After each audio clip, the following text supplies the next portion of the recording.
Chers frères et sœurs, bonjour. Je voudrais aujourd'hui apporter quelques éléments de réponse à la question pourquoi Caïn a tué son frère Abel. Et pour ce, on va s'appuyer sur les Saintes Écritures. Prenons Genèse chapitre 4, versets 1 à 8. J'ai lu au nom du Seigneur Jésus. Adam connut sa femme Ève, elle conçut et enfanta Caïn. Et elle dit, j'ai acquis un homme de par l'Éternel. Elle enfanta encore son frère Abel. Abel fut berger et Caïn fut laboureur. Vous allez comprendre le rôle déjà de ces deux métiers de toute façon dans l'étude. Au bout de quelque temps, Caïn fit à l'Éternel une offrande des fruits de la terre. Et Abel de son côté en fit une des premiers-nés de son troupeau. Soulignez bien, premier-né de son troupeau et de leur graisse. L'Éternel porta un regard favorable sur Abel et sur son offrande, mais il ne porta pas un regard favorable sur Caïn et sur son offrande.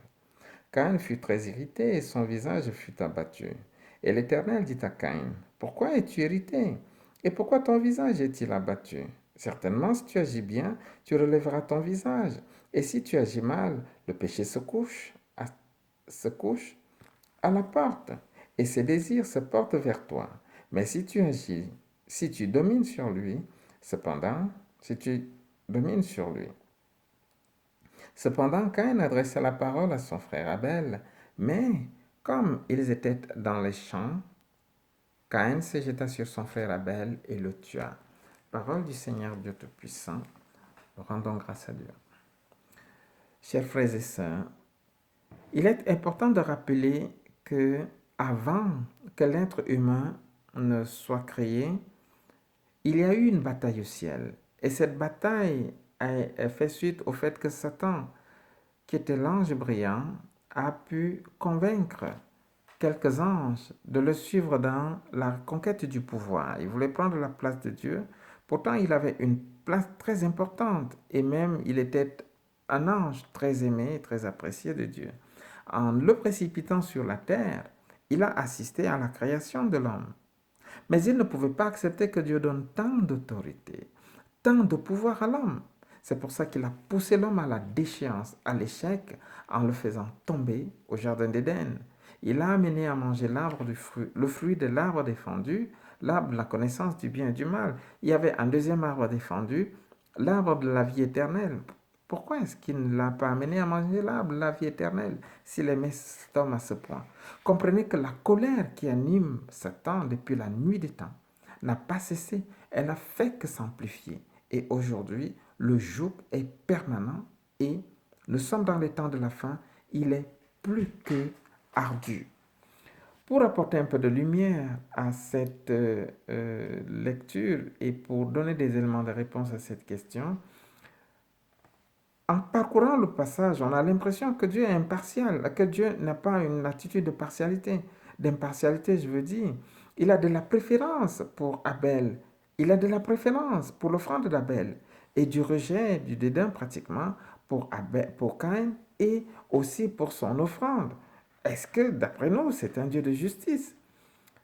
Comprenons que Dieu est un Dieu, pas de préférence, mais un Dieu d'égalité. Il nous aime tous au même pied d'égalité. Quand on parcourt certains passages, on se rend compte qu'il y a eu quelque part des manquements. Et à chaque cause, il faut toujours lier une conséquence. Prenons Néhémie 10, versets 35 à 37. Je lis. Nous résolûmes d'apporter chaque année à la maison de l'Éternel les prémices de notre sol et les prémices de tous les fruits de tous les arbres, d'amener à la maison de Dieu les premiers-nés de nos fils et de notre bétail, comme il est écrit dans la loi, les premiers-nés de nos bœufs et de nos brebis. Voilà une instruction qui est donnée. Et la même instruction est reprise dans Exode 13, verset 2, dans Deutéronome 12, verset 6, et aussi quand on prend Luc 2, verset 22 à 23, avec la présentation de Jésus au temple. Jésus étant le premier fils du couple Marie-Joseph. Alors, quand on voit le fonctionnement de Caïn, on se pose la question, Est-ce que nous sommes prêts à obéir à Dieu ou obéissons-nous à Dieu? Combien sommes-nous prêts à donner la première récolte à Dieu? Combien sommes-nous prêts à donner le premier salaire à Dieu? À donner notre première chaussure à Dieu? Notre premier achat à Dieu? Notre première voiture à Dieu? Combien sommes-nous capables de le faire? Nous portons en nous les germes de Caïn. Très peu le feraient. Voilà la source de nos maux. Nous ne consacrons pas notre premier salaire, nos prémices à Dieu. Et c'est pour ça que Satan prend le contrôle dans tous les aspects de notre vie.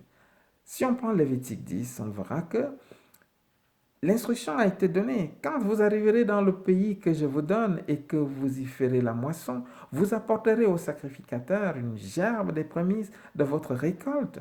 Mais combien observent cette instruction? Très peu ou presque pas.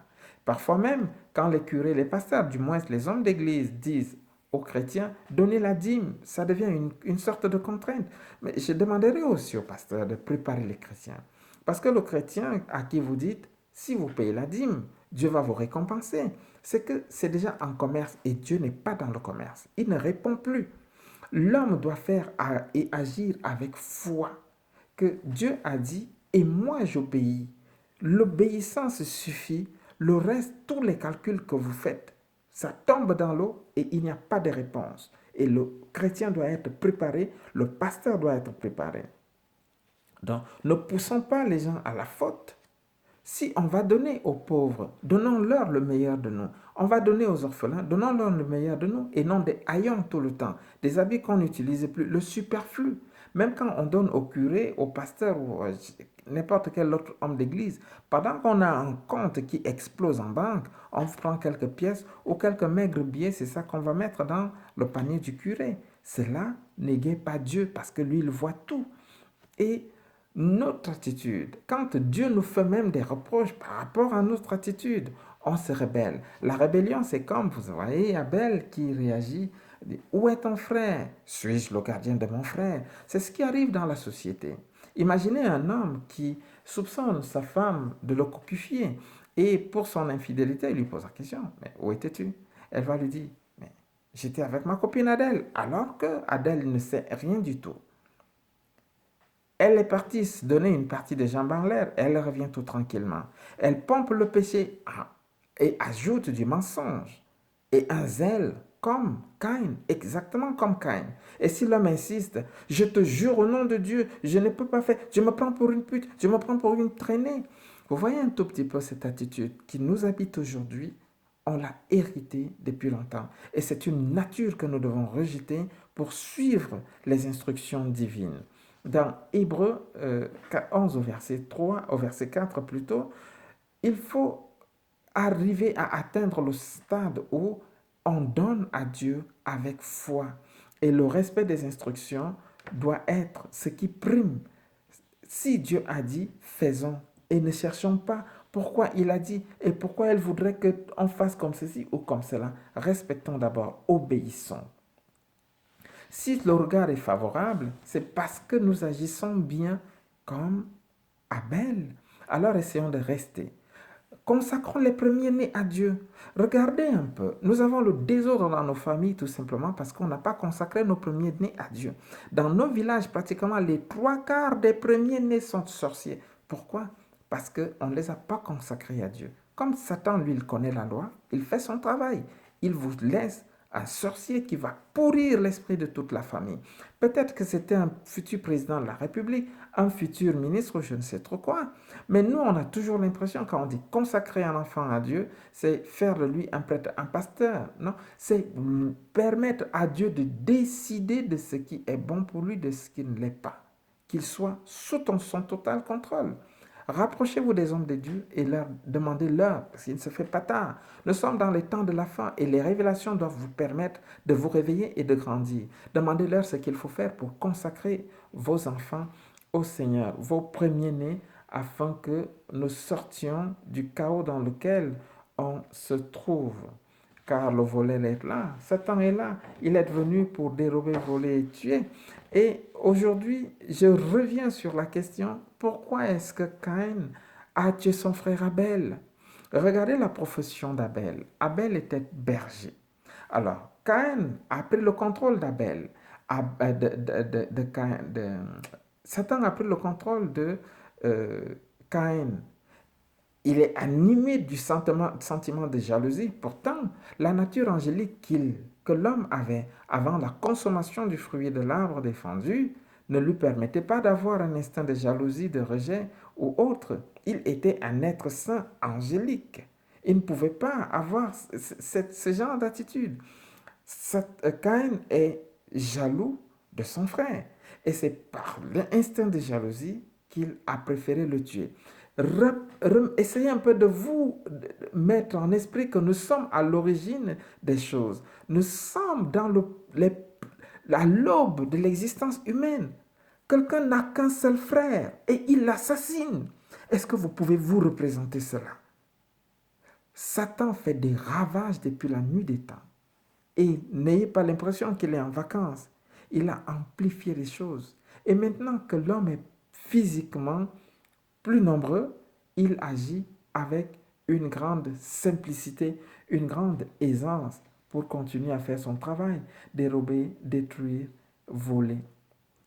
Chers frères et sœurs, en faisant d'Abel un berger, Dieu voulait assurer à travers la généalogie, à travers siècles, la promotion des valeurs qu'il édicte comme enseignement dans le livre que nous avons aujourd'hui et que nous appelons la Bible. Et Satan ne pouvait pas accepter que l'on diffuse le vrai message. Et c'est le vrai message que nous apprenons à diffuser aujourd'hui. Et c'est pour ça que je vous invite à suivre certains prédicateurs qui vous disent la vérité et non certains vendeurs d'illusions qui vous parlent richesse, recherche de mari et autres. Cherchez le royaume et le reste vous sera donné par-dessus tout. Je vous remercie. L'herbe sèche, les paroles s'envolent, mais les saintes écritures demeureront à jamais. Je vous remercie.